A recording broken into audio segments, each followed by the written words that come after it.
അന്ന് ആകാശവാണി നിലയത്തിൽ വാർത്തയില്ല. വാർത്ത ട്രിവാൻഡ്രത്ത് നിന്ന് റിലേ ആണ്.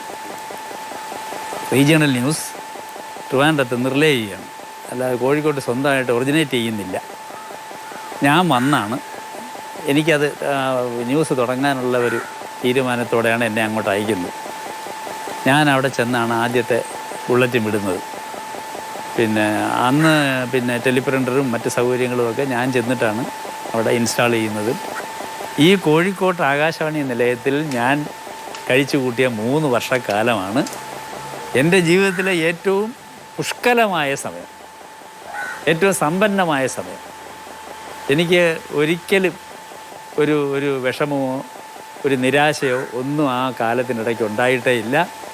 എനിക്ക് വേണ്ടത്ര അംഗീകാരം എൻ്റെ കൊളീഗ്സ് എന്ന് പറയുന്നത്, ആദ്യം പറയേണ്ട പേര് ഉറൂബ് PC കുട്ടിക്കൃഷ്ണൻ.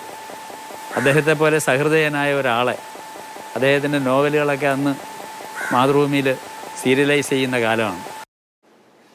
അങ്ങനെ ഒരു കാലഘട്ടത്തിൻ്റെ പ്രതിഭയാണ് ഇപ്പോൾ വിട പറയുന്നത്. മാർഷൽ എം രാമചന്ദ്രനെ അടുത്തറിയുന്ന ആളുകൾക്ക്, കാരണം ഒരു പരിമിതമായിട്ടുള്ള സാങ്കേതിക വിദ്യയുടെ ആ ചുറ്റുപാടിൽ നിന്നുകൊണ്ടാണ് ഇത്തരം വാർത്തകളെ വ്യത്യസ്തമാക്കിക്കൊണ്ട് സംവേദന യോഗ്യമാക്കുക എന്നത് വലിയൊരു ചലഞ്ചാണ്.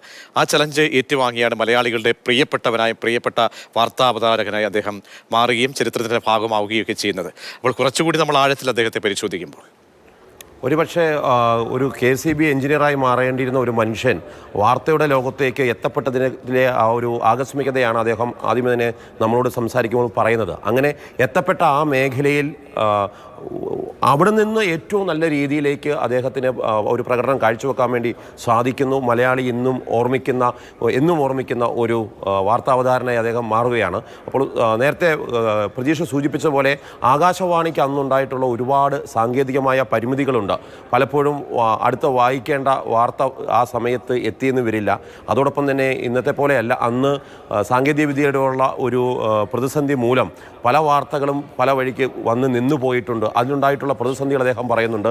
അതിപ്പോൾ പെരുമൺ ദുരന്തമാണെങ്കിൽ പോലും ആ പെരുമൺ ദുരന്തത്തെക്കുറിച്ച് മലയാളി അറിയിക്കുമ്പോൾ ഉണ്ടാകുന്ന ബുദ്ധിമുട്ട്, അതിനകത്ത് ദുരന്തത്തിൽ അകപ്പെട്ടവരെ കുറിച്ച് അന്ന് ഇന്നത്തെ പോലെ വാർത്തകളെ വളരെ ആഘോഷമായി കൊണ്ടുപോകുന്ന ഒരു സാഹചര്യമില്ല. അതുകൊണ്ട് വളരെ ആറ്റുകുറിക്കുക, അല്ലെങ്കിൽ നമ്മൾ കാച്ചുകുറിക്കുക എന്ന് പറയുന്ന പോലെ ചെറിയ വാക്കുകളിൽ വ്യക്തമായ രീതിയിലേക്ക് ലളിതമായിട്ട് ആ കാര്യങ്ങൾ അവതരിപ്പിക്കുന്നു എന്നുള്ളതായിരുന്നു രാമചന്ദ്രൻ സാറിനെ പോലെയുള്ളവരുടെ പ്രത്യേകത. അദ്ദേഹം കൗതുകം കൊണ്ടുവന്നു.